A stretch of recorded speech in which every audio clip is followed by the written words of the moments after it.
అయితే బాబు షూరిటీ మోసం గ్యారంటీ అంటూ కార్యక్రమాన్ని కూడా మేము ప్రజల్లోకి తీసుకెళ్తామని చెప్పి జగన్మోహన్ రెడ్డి గారు మాట్లాడుతున్నారు. రా తీసుకొని రా, నువ్వు బాబు చేసింది నువ్వు చేసింది చెప్దు రా, నువ్వు చేసిన మంచి ఏదో చెప్పు, వచ్చి నీకు దమ్ము ధైర్యం ఇది ఉంటే ప్రజల్లోకి వచ్చి నువ్వు చేసిన మంచి చెప్పు, బాబు చేసిన మోసం చేయని చెప్పు. చెప్పడానికి ఉండదు, చెప్పడానికి ఏమైంది? బాబు ఏం చేస్తుంది ఇప్పుడు తెలుస్తుంది ప్రజలకి. ఇంకా ఆయన మోసం చేసే అధికారంలో ఉన్నాడు, ఆయన చెప్పింది ఏం చేస్తున్నాడు అనేది ప్రజలకు తెలిసింది. నువ్వేం చేసావు గతం, నువ్వు చేసావు కదా, నువ్వు చేసిన మంచి ఏంటో, నువ్వు చేసిన మంచి ఏం చేయింది ఏందో వచ్చి ప్రజలకు చెప్పి ప్రజల్లో తిరుగు. వస్తానన్నావుగా, రా, మేము రెడీగానే ఉన్నాం నిన్ను నిలదీయటానికి, నువ్వు చేసిన మంచి ఏందో తెలుసుకోవటానికి మేము సిద్ధంగానే ఉన్నాం. రా, రమ్మనే చెప్తున్నాం. అంటే ఏడాది పాలనలో చంద్రబాబు ఒక్క హామీ కూడా నిలబెట్టుకోలేదు, అందుకే ప్రజలు ఈరోజు వైసీపీ తలుపు తడతా ఉన్నారు అని చెప్పేసి మాట్లాడుతున్నాడు ఆయన. నీ దగ్గరకు వచ్చేవాడు ఎవడు లేడు, నీ తలుపు తట్టేవాడు ఇక్కడ మేము లేమా? ఏమన్నా 5 సంవత్సరాలు నానా ఇబ్బందులు పడ్డాం రాజధాని గ్రామాల్లో.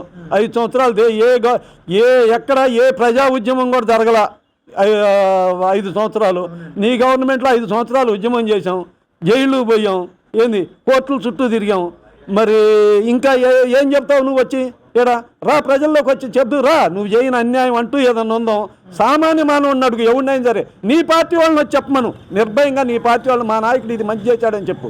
ఎంతసేపుండే మేము అది చేస్తాం, అది దుర్మార్గం చేస్తాము, మేము నరుకుతాం, చంపుతాం, మేము వస్తే ఊరుకోమని చెబుతున్నారు. కానీ మేము ఇంత మంచి చేసాము అనే మాట నీ నోటి నుంచి కానీ మీ నాయకుల నుంచి కానీ వస్తుందా?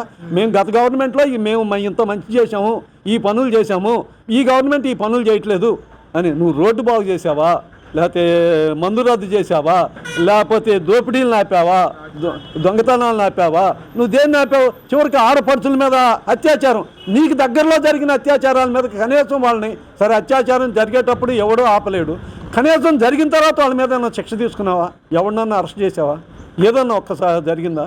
మర్డర్ చేసిన ఉన్నా ఎమ్మడి పెట్టుకొని తిరిగితే, వాడు డోర్ డెలివరీ అయితే, నీ ఎమ్మెల్సీ డోర్ డెలివరీ అయితే, అతను డ్రైవర్ని చంపి డోర్ డెలివరీ అయితే వాడికి బ్రహ్మరాధం పడుతుంది.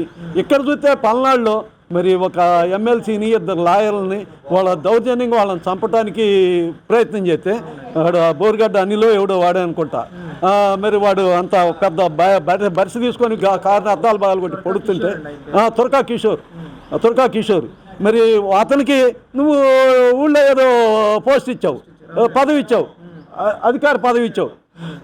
మరి అట్లాంటి వాళ్ళని పెట్టుకొని ఇలా చెప్తే ఇప్పుడు నువ్వు చెప్తున్నావులే మా వాళ్ళంతా నిర్దోషులు మంచి ఆఫీసర్లని.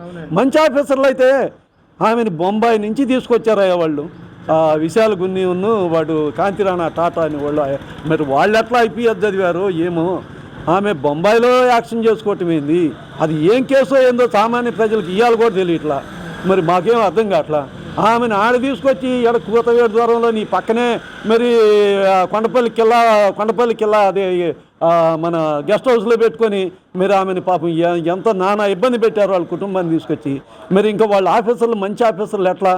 నువ్వు మధ్య కుంభకోణంలో బయటపడుతుంది. ఈ కుంభకోణంలోని ఎక్కడ ఇప్పుడు ఇండియా భారతదేశానికి స్వాతంత్రం వచ్చిన తర్వాత అతిపెద్ద కుంభకోణం అంటే నీ గవర్నమెంట్లో జరిగిన మద్యం కుంభకోణమే. చిన్న మద్యం కుంభకోణానికే అటు తెలంగాణలో కవితను అరెస్ట్ చేశారు, ఎమ్మెల్సీ కవితను అరెస్ట్ చేశారు. మరి ఢిల్లీ సీఎం అరవింద్ కేజ్రీవాల్ని అరెస్ట్ చేశారు. మరి నీకేడ న్యాయం పొందో మాకు అర్థం కావట్లేదు. అది దగ్గరలో నీకు కూడా ఉంది, ఏమీ తొందర ఏం పడలేదు. అంటే సార్ ముఖ్యంగా చంద్రబాబు నాయుడు అధికారంలోకి వచ్చిన తర్వాత ఏదైతే వైసీపీ నాయకులు మొన్న ప్రసన్న కుమార్ రెడ్డి కానీ కాకాని గోవర్ధన్ రెడ్డి కానీ వల్లభనేని వంశీ, పేర్ని నాని, ఇలా ప్రతి ఒక్కరిని వదలకుండా కమ్మ కులాన్ని టార్గెట్ చేసి, రెడ్డి కులాన్ని టార్గెట్ చేసి ఈరోజు చంద్రబాబు నాయుడు కేసులు పెట్టి హెరాస్మెంట్ చేస్తూ ఉన్నాడని చెప్పేసి కూడా జగన్మోహన్ రెడ్డి గారు నేను ప్రెస్ మీట్లో ప్రస్తావిస్తూ ఉన్నాను. ఏ మాత్రం జ్ఞానం ఉండాడికనే తెలిసింది.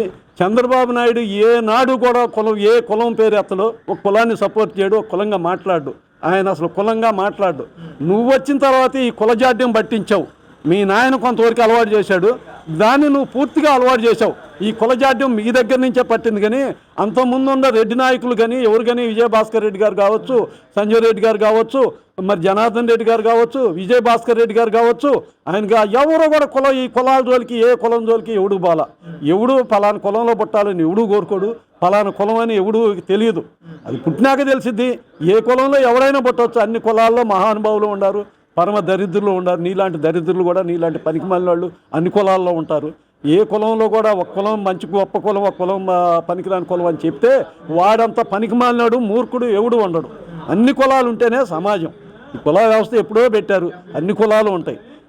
నువ్వు చేసినంత అరాచకం మాత్రం ఎవరు చేయాలి? ప్రతి కులం పేరెత్తి నువ్వే చేస్తావు. ప్రతి కులం పోయినసారి అన్నా కమ్మల్ని రాజ్యం అన్నావు, కమ్మ కులం అని అమ్మడపడ్డావు.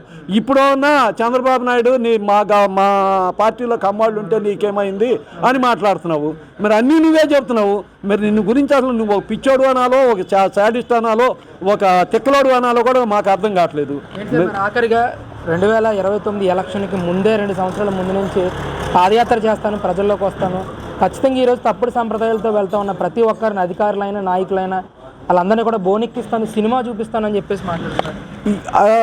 ఏమైందంటే వాళ్ళు 151 మంది ఎమ్మెల్యేలు ఉంటే మినిమం 100 మంది ఎమ్మెల్యేలు తప్పుడు సంస్థానం, తప్పుడు అట్లు 100 మందిని అరెస్ట్ చేయాలి.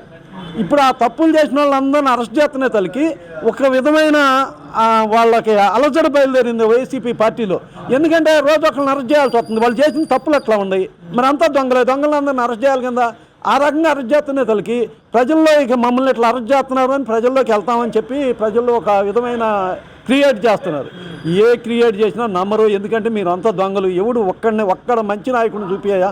పేరు నాని కావచ్చు, కొడాలి నాని కావచ్చు, వంశీ కావచ్చు, మరి ఎవడైనా సరే ఒక్కడైనా దేవినాని, అవినాష్ కావచ్చు. అవినాష్ బాగా పెద్ద రౌడీ. చెప్పాలంటే వాడి మీద రౌడీ షీట్ ఓపెన్ చేయాలి ఏనాడో. వాళ్ళకుండా పెద్దల సంస్కారం మీద ఇప్పటికి రౌడీ షీట్ ఓపెన్ చేయలేదు, కానీ వాడిని ఏనాడో రౌడీ షీట్ ఓపెన్ చేయాలి. మరి నీ పార్టీలో ఎవడు ఫలానాళ్ళు మీ సజ్జల రామకృష్ణారెడ్డిని చూసుకో, వాళ్ళు రామకృష్ణారెడ్డిని చూసుకో, ఎవడు ఒక్కనైనా నీ మంచాడును చూపి మంచి నాయకుడిని చెప్పుకోవటానికి. అట్లాంటి పనికిమాల నాయకుల్ని పెట్టుకొని నీ సంస్కారం అంతా ఎందుకు పనికిరావు? నీ పార్టీ రాదు, నువ్వు రాదు, ప్రజల్లోకి రా. ఎప్పుడో వస్తానంటున్నావుగా పాదయాత్ర, అప్పుడే నీకు ప్రజలు బుద్ధి చెబుతారు.